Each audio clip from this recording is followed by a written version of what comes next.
Lors de cette rencontre avec la délégation de l'Institut des hautes études de défense nationale basé en France, 4 exposés ont été faits par les membres du gouvernement.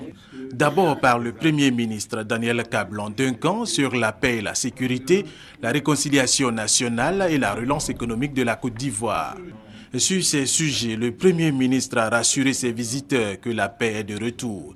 Le gouvernement œuvre pour la cohésion sociale. Quant à la situation économique, le pays est au travail avec un taux de croissance qui est de 9,8%. À sa suite, le ministre d'État, ministre de l'Intérieur et de la Sécurité Ahmed Bakayoko, le ministre de la Culture et de la Francophonie, Maurice Badama, et la directrice de cabinet du ministre de l'Intégration africaine ont présenté à la délégation les actions engagées par le gouvernement pour réformer le secteur de la sécurité et améliorer les conditions de travail des policiers et militaires pour que la culture ivoirienne soit mise en valeur pour contribuer à la cohésion sociale et qu'avec l'unité retrouvée, le pays puisse contribuer à l'intégration sous-régionale et au-delà africaine.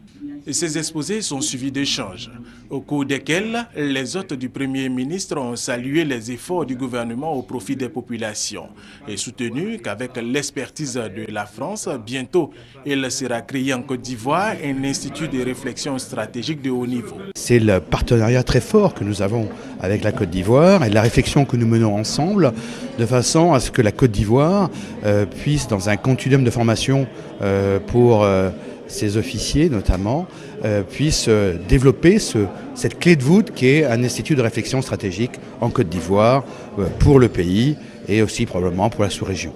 Pour le Premier ministre Daniel Kablan-Duncan, cet institut va travailler à la prévention des conflits en Afrique de l'Ouest.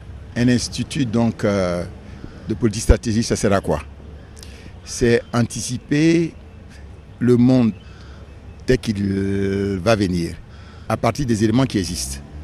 Faire l'analyse donc de la situation socio-politique, économique et militaire et projeter sur l'avenir de ce qui peut arriver et prendre les dispositions avant pour ne pas être surpris.